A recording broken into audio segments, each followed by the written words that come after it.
네, 정진 박사님. 예. 네. 네, 지난 시간에 우리가 이석재라는 인물을 살펴보면서 그 당시 5.16 군사혁명 배경, 네. 그 당시 상황에 대해서 살펴봤고요. 네. 또 계속 이어서 그 당시에 이제 허정 이제 과도정부인데,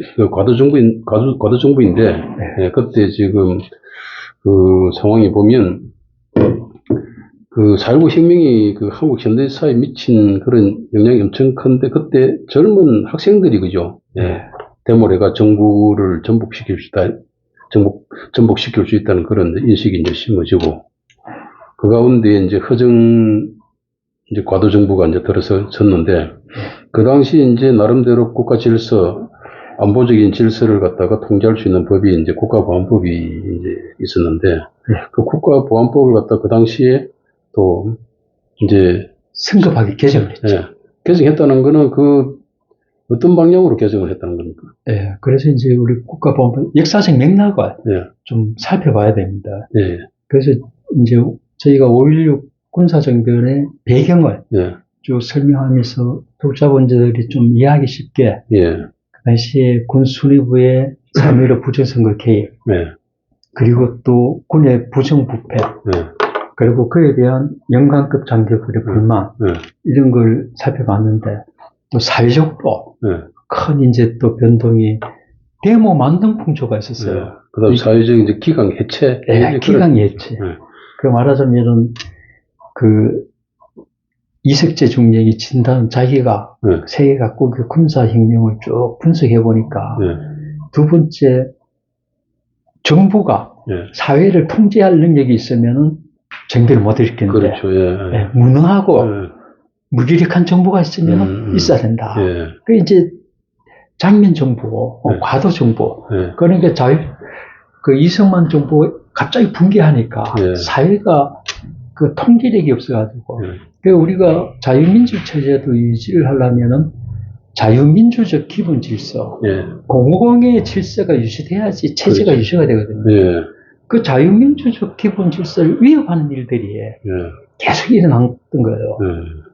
그래서 그 당시에 이제 4.19 때 급하니까 군을 동원했는데, 군인들도 민간인을 대상으로 총을 쏘줄 수는 없는 거 아닙니까? 그렇죠.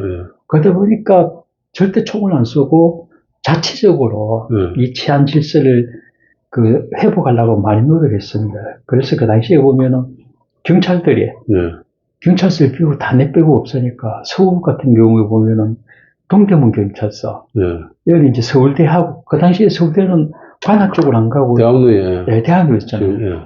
그 관할이 동대문 경찰서인데 동대문 경찰서에 서울대 학생을 배치해가지고 그 치안질서를 맡기고, 그때마다 학생들이 조동아를 하던 학생들이 이제 그 치안질서를 유지를 맡기고 서대문 경찰서는 연세대.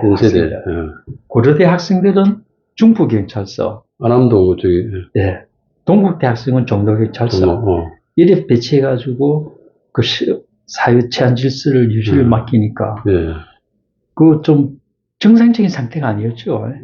이런 가운데 또 이제 우리 한국 대공의 역사에 말하자면은 대공하는 용어도 탈냉전 시대에는 또 막 좀 진부한 용어다 이라고 잘 안 쓰고 이러는데, 어떻게 보면은 대한민국의 역사는 공산주의의 위협으로부터 살아남기 위한 역사였죠. 그렇죠. 북한이 끊임없이 간첩하고 게릴라를 난파시키고, 특히 박정희 대통령 시대 때는 박정희를 암살하기 위해서 청와대 기습 사건, 현충문 사건, 유경수 암살 사건, 유경수 여사가 암살된 것도 그때 박정희 대통령을 암살하기 위해서 이런 암살 사건이 일어났는데, 그 과정을 막는 게 말하자면 대공전선. 그러니까 공산주의 위협을 막기 위해서 일선에 사람들이 움직였던 겁니다. 그래서 대공 정보 활동에 가장 이제 기본 축이 국가보안법이었어요. 그렇지. 근데 그 국가보안법이 언제 생겨났는가 하면은, 이제 우리나라 형법이 1953년 9월 18일, 그러니까 6.25 전쟁이 끝나고 만들어졌는데, 그것보다 5년 빠른 1948년 12월 1일에 이게 제정이 됐거든요. 그렇죠. 그러니까 이제 정부 수립이 48년 8월 15일이니까 정부 수립 직후에 형법보다 먼저 만들어졌습니다. 그렇죠. 사회 질서를 확립하기 위해서. 예, 그다음 공산주의 세력으로부터 자유민주를 지키기 위해서. 예, 그래서 서둘러 이걸 이제 만들 수밖에 없었던 게, 예.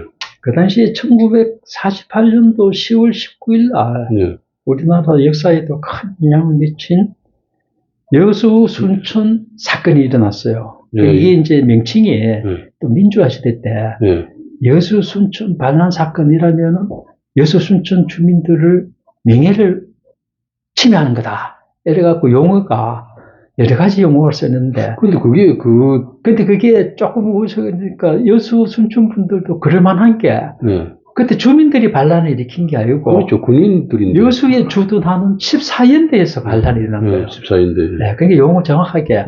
그 여수 순천 주민들의 군사 반란이죠. 마음도 이해를 해야 된다. 그래서 용어를 정확하게 여순 14연대 군사반란. 예, 군사반란. 네, 그게 14연대는 일단 빼고 보통 군사반란이라고 하잖아요. 네, 그래 이야기하죠.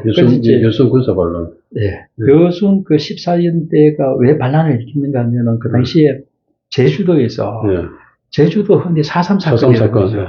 그런데 이제 1948년도 5월 10일 날 남한 정부를 수립하기 위해서 남한 지역만 총선거. 우리가 그 유엔에서 남북한 자유 총선거로 한반도에 정부를 세우라 하는 게 유엔 총의 결의였는데 그 유엔 그 총선 감시단이 대한민국 한반도에 진입하니까 소련군하고 북한에서 북으로 오지 마라. 우리는 반대한다 이래갖고 불가피해. 남한에서만 총선거가 이제 실시됐는데 그 총선거도 못하게 그 이제 게릴라들이 북한 게릴라들이 특히 이제 김달삼 전번에 우리가 한번 살펴봤던 평양의 강동 정치학원 박은영이가 여기서 활동하다 북으로 넘어가서 남한에 이제 그 남한 체제를 뒤엎기 위한 그 공산화시키기 위한 게릴라들을 양성한 게 강동 정치학원인데 그 제주도의 또 그 김달삼 같은 경우도 그 출신입니다. 그래서 4.3 사건이 일어나가지고 계속 이 치안이 확보가 안 되니까 14연대 병력을 거기 이제 진압병력으로 명령을 내린 거예요. 근데 그날 이제 제주도로 출발하는 날 아침에 14연대에 침투해 있던 김지회 조선경비사관학교 3기 출신입니다. 그 지창수 이래 이제 남노당 세력이에요. 군에 침투한 남노당 세력이에요. 그 당시에 군에 그 남노당이 가는 게 공산당 아닙니까? 남한에 이제 공산당인데 남노당 출신들이 군에 많이 들어간 게 그 당시 경찰에서 좌익 세력을 척결을 하니까 도피로 군에 들어간 거예요. 그래서 군에 들어갈 적에 그 사장 그 성분을 신원조사를 철저히 안 하고 군에 막 받아준 거예요. 그렇죠. 그러니까 그 당시 미군들은 이 양심의 그 선언을 중요시했다는 거예요. 양심의 자유. 그래서 이제 이 선언으로 나는 대한민국 체제를 믿습니다. 지킵니다. 이렇게 선언만 한번 받아주니까 경찰에 쫓기던 좌익들이 군에 다 들어간 거예요. 그리고 14연대에 또 이제 제주도 그 진압의 명령이 나니까 그날 아침에 그 탄약고에 총을 다 해갖고 나눠줘가지고 삽시간에 여수 순천 지역이 그 무력 폭동화되니까 이걸 어떻게 진압하느냐 이러니까 급히 그 이제 진압 그 어떻게 보면은 48년 8월 15일 날 대한민국 정부가 수립이 됐는데 그 정부를 전면으로 부정하는 이 폭동이 일어나니까 그래서 그 사람들을 체포해 없더라도 처벌할 법적 근거가 있어야 되지 않습니까? 그래서 서둘러 국가보안법을 그 당시에 국회에서 제정을 했는데 그 서둘러 하다 보니까 전문이 6개밖에 안 되었어요.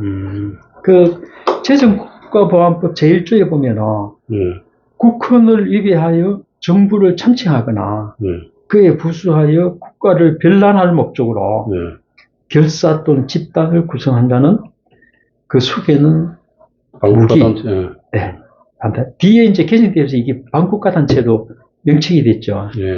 이래 이제 그 국가보안법이 서둘리 제정이 된 겁니다. 예. 근데 제정이 돼가지고 이제 이 법적으로 좀 불리하니까 그 49년도하고 50년도에 두 번에 걸쳐서 전문 18조 예. 그리고 또 수정을 해서 이렇게 개정을 했는데 그때 그게 6.25 전쟁 전이죠. 예. 두 번에 개정을 했는데 시행이 안 됐던 거예요. 그 부칙에다가 이거는 대통령령으로 시행을 한다 이랬는데 예. 그러면 6.25 전쟁이 일어나는 바람에 예. 이제 손을 못 보고 전쟁을 맞이한 겁니다. 예. 그러는데 이제 6.25 전쟁이 끝나고 1950년대 말이 되니까 우리가 이제 남북의 정보전쟁, 그러니까 남북 스파이 전쟁의 큰 전기가 6.25 전쟁이 끝나고 김일성이가 박헌영 세력, 남노당 세력을 미제 간첩들이 다 이래갖고 싹 숙청을 해버렸죠. 그렇죠.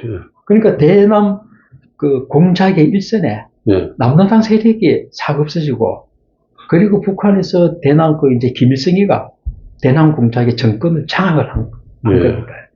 그래서 이제 장악을 하면서 또 대남 공작의 통일 전선을 전개하기 위해서 그 당시에 남쪽에다가 예. 위안평화 공세를 계속 그렇죠. 했어요. 위안평화 공세를. 네. 근데 이제 이승만 대통령은 휴전도 반대하고 이건 남북 통일이라 되는데 휴전할 수도 없다. 이래서 무력 북진 통일만 계속했는데 전쟁이 끝나면 이제 사람들이 전쟁 혐오 심리가 많이 생기지 않습니까? 이 전쟁이라고 하는 게 그건 완전 비도덕한 행위들 아닙니까? 잔인한 살인들. 그래서 이제 평화를 바라는데 북한 그 김일성 집단이 그 심리를 교묘하게 이용한 거죠. 그 이산평화 공세를 하고 이러니까 거기에 대처하려면 우리의 법적 체계가 새롭게 정비를 해야 되는 겁니다. 이게 이거는 뭐저 평화 통일하자 이러면서 선전선동하면은 남쪽에서 또 그에 동조하는 세력이 있을 거 아닙니까? 그래서 그 당시에 자유당계하고 4.19 혁신 세력이라 그러는데 요새는 이제 종북 좌파 세력이라 그러죠. 그 북한에 동조하는 세력들이 평화통일 좋다. 특히 조봉암 같은 경우도 그 평화통일하자 이래 나왔어요. 결국 그 사람은 그 국식에 반대된다 해서 처형은 됐지만 이렇게 이제 북한의 대남 공작의 그 전략이 바뀌니까 1958년도에 이르면은 그 이승만 이제 정부가 이 국가보안법을 좀 손질을 봐야 되겠다. 이거 전문 6개조 그리고 이제 6.25 전쟁 때문에 밑에 손질을 못 봐. 그래서 국가보안법을 개정안을 내놨는데 40개조로 이제 좀 국가 기밀의 개념, 그럼 적국의 개념. 지금 우리 간첩법 바꿔야 된다 하나하고 똑같은 겁니다.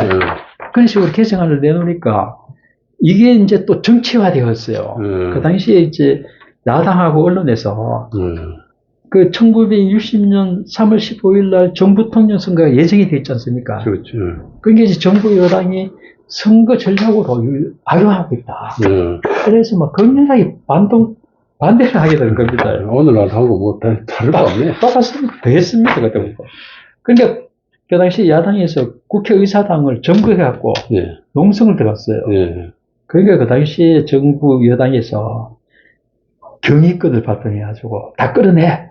이래갖고 1958년 12월 24일 날 야당 의원들을 끌어내가지고 국법법을 통과를 시켰거든요.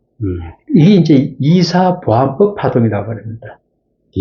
이사보안법 파동? 네. 그래서 우리 운동권 출신들아 이거를 이제 국가보안법 문제가 막 일어나면 이때 자유당 그 독재 세력이 보안법 이래한 거 이걸 막 계속 그래 정치와 대공을 엮어가지고 자꾸 하니까 그 대공 전선에 근무했던 사람들은 가슴이 아픈 거죠. 자기들 순수하게. 그러니까 지금 이 시점에서 우리가 분명하게 이야기해야 될 것은 지금 그 운동권이라든지 그 좌파 정치 세력들은 우리 그 정보기관이 정치에 개입했다고 하는데 거꾸로 자기들이 우리 정보기관을 끌어들여가지고 정치에 악용을 한 거잖아요. 지난 그러니까 한 40년 그 소위 말하는 민주화 시기에는 그 역사했어요. 그러니까 뭐 정보기관을 계속 어떻게 보면 그게 민심을 넣는 수단이다 이래가지고. 그래가지고, 예. 오늘 정치 이용을 하고, 지금까지도 지금 정치 이용을 하고 있잖아요. 그러니까 우리 국정원 출신들이 국회의원 된 사람 누가 있습니까, 지금? 아무도. 네. 김병기라는 분 한 사람이 있지만은, 그거는 네. 뭐 또 문재인 정부 때 이제 됐는데, 정상적으로 또 이렇게 그래서 이런 노선을 지키면서 국회의원 된 사람 한 사람도 없잖아요. 그러니까 우리가 정치에 개입한 적이 없는데, 그래서 이걸 정치 개입으로 했다고 그냥 매도를 해버리는 그런 상황이잖아요. 정부기관의 정치화, 예. 그에 대해서 큰 원인을 보면 오히려 정치 세력이 예. 정부기관을 흔드는 겁니다. 이걸 이용을 한 거죠. 우리도 해도 뭐 우리는 열심히 일을 한 그 밖에 내가 볼 때는 없는 것 같은데. 그래서 이제 또 과거 이제 언론으로 좀 돌아와서 보면 그래서 그 당시에 이사보안법 파동 때에 큰 파동을 걷고 3.15 부정선거가 일어나니까 그때 이때 이제 전문 40조로 국법법이 많이 보완이 됐어요. 그래 보완이 돼갖고 일어났는데 4.15 혁명이 일어났지 않습니까? 그러니까 허정과도 정부가 되니까 자유당이 일시적으로 붕괴를 하니까 민주당이 득세를 한 거예요. 그래서 이제 그 허정과도 정부 때 그 4.19 혁명 직후에 5월 9일 날 국회에서 국가보안법 5월 9일이면은 4.19 일어나고 한 달도 안 됐대요. 그렇죠. 국가보안법 개정안 기초특별위를 만들어서 이때는 이제 그 자유당 때 야당이었던 민주당이 득세를 할 때니까 그 자유당은 뭐 아무 소리도 못 하고 이러니까 그게 국회에서 그냥 만장일치로 통과돼 가지고 국가보안법이 재개정했는데 그 40개 조문 중에 26개가 날라갔습니다. 그 날라갔는데 그 이제 그때 없어진 조문이 전부 이유가 국민의 자유와 권리를 침해한다. 그리고 형법하고 국방경비법으로도 해결이 가능하다. 이런 이유로 없어졌습니다. 그래서 이제 없어졌는데 그 허정과도 정부 때 이제 실책이죠. 어떻게 보면 큰 실책입니다. 그래서 여기 이래 보시면 그 앞장을 보시면은 그러니까 이제 실책인데 그 장면 정부가 8월 19일 날 이제 수립이 됐지 않습니까? 그 수립이 되니까 이 보니까 막 데모가 막 계속 일어나고 그리고 이제 북한 사람인지 남한 사람인지 모르고 특히 적기각하는 게 있습니다. 그 이제 공산주의자들 부르는 적기가가 시위 현장에서 막 그대로 나오고 나무하고 이러니까 장면 총리도 야 이거 큰일 났다. 나라를 바로 잡아야 되겠다. 이래서 국가보안법 다시 손질하려고 그 당시 국보법 개정안을 재개정안을 국회에다 내놨는데 그래 이제 그 당시에 보면은 이거는 그 당시에 언론 보도 내용을 보면 장면 총리가 1960년 12월 13일 날 참의원에 가서 그러니까 이제 오늘날도 우리 일반 젊은 사람들은 참의원 민의원 그러면 잘 이해가 안 갔긴데 창원 양원학원 양원개정입니다. 양원개정 일본처럼 중의원하고 그렇죠. 일본처럼 그렇죠. 미국의 상하원 같지. 그래서 하원은 그 당시 민의원이라 그랬고 상원은 참의원이라 그랬어요. 그러니까 그 당시 양원제입니다. 양원제. 내각제가 되죠. 참의원에 가서 그때 이제 국법법 다시 같이 고쳐야 된다. 그 이제 설명한 걸 좀 소개를 드리면 장면 총리가 이렇게 했어요. 4.19 혁명 직후에 그 조선시대에 대한 반작용으로 국법법을 지나치게 개정했다. 그래서 지금 그 법관들 이야기를 들어보면 빨갱이를 잡으려고 해도 잡을 법규가 없다. 자기 재판에 많이 넘어오는데 이걸 재판하려고 해도 법규가 없다. 그래서 지금 공산당을 근본적으로 건절시키고 그 행동을 봉쇄하기 위해서는 이 세금 규제가 해야 된다. 이래 했는데 그 다음 5.16이 일어날 때까지 1961년 5.16이 일어날 때까지 이 장면 총리가 그때 이야기한 거는 1960년 12월 13일 이때 막 사회가 극도로 혼란해지기 시작하니까 그래 이제 그 개정을 못했어요. 그 반발을 심해서 특히 그 장면 정부는 사회가 이제 그렇게 혼란해지니까 그 대무규제법 하는 법안하고 예. 그리고 방공임시특별법 하는 두 개 법안을 예. 또 새로 만들었어요. 예. 이거 무슨 법이 있어야지 이거 사회 유지가 되겠다 이래가지고 이때 민주당 아닙니까? 예. 민주당 때 대변인이 나중에 대통령 한 김대중입니다. 김대중. 그래서 김대중 민주당 대변인은 이때 나와서 방공임시특별법 필요성 이런 걸 설명을 하고 이랬어요. 그리고 이제 대무규제법은 데모를 하려면 사전에 신고를 해야 된다. 그리고 관공수집에서는 데모하기 힘들다. 이런 내용이 있고, 방공임시특별법도 국부법 재개정이 안 되니까, 1961년 3월 10일 날 이제 이걸 기한을 했는데, 공포를 하고, 공고를 했어요. 해달라. 이러니까 그 당시에 말하자면 이제 또 혁신계야. 정부 좌파자들이 뭐 벌떡 나가지고, 이거는 또 민주당이 장기 집권하려고 하는 기다. 또 이게 막 적절로, 그러니까 거기에는 그 북한의 프로파간다가 작용을 하는 겁니다. 선동을 그냥. 그래서 1961년 3월 22일 날 서울시청 앞에서 2대 악법 반대 성토대회. 이래갖고 저녁에 막 횃불을 들고 시내를 막 질주하고 그리고 적기가 난동하고 이러니까 그 당시에 민주당의 어떤 윤무선 대통령이라든가 이런 사람들이 엄청난 공포를 느꼈어요. 그래갖고 그 송원영이라고 그 당시에 또 그 장면 총리 그 대변인 하는 사람 그 회고록에 보면 자기도 현장에 나가 보니까 무섭더라는 거예요. 횃불을 들고 가만 보면 막 그 공산주의 노래를 부르니까 그 엄청난 공포가 일어났는데 이것도 5.16 정변에 큰 작용이 돼요. 국민들이 야 이제 적화되는 거 아니냐 넘어갔다 이래가지고 엄청난 공포를 자아낸 그런 계기가 있어요. 김일성 입장에서는 뭐 완전히 호기죠 뭐. 그래서 그 뒤로 김일성의 대남혁명 전략의 큰 방향이 4.19 같은 계기를 한번 만들어보자. 그렇죠. 가장 그 사람들 말로는 지하 혁명 역량이죠. 그렇죠. 결정적 시기를 좀 만들자 이래가지고 대남 공작의 큰 방향이 4.19 때와 같이.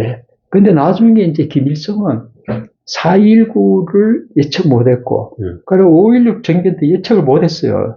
그래서 김일성이 이야기가 이거 두 번 때를 놓쳤다. 호기를 놓쳤다. 6.25 전쟁 때는 박은영이가 남한에 가면 남도당 20만이 들고 일어난다 이래서 내려가 보니까 안 들고 일어나더라. 요번에는 이제 대남 연락부장들이에요. 그 박일영, 뭐, 이밀인에서, 박일영 대남 연락부장들이에요. 정세를 오판해서 남한을 엎을 길을 놓쳤다. 그래서 결정적으로 김일성이 말로는 보니까 남한에 지하 혁명당이 없어.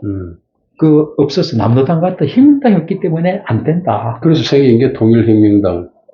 그 통일혁명당도 만들고.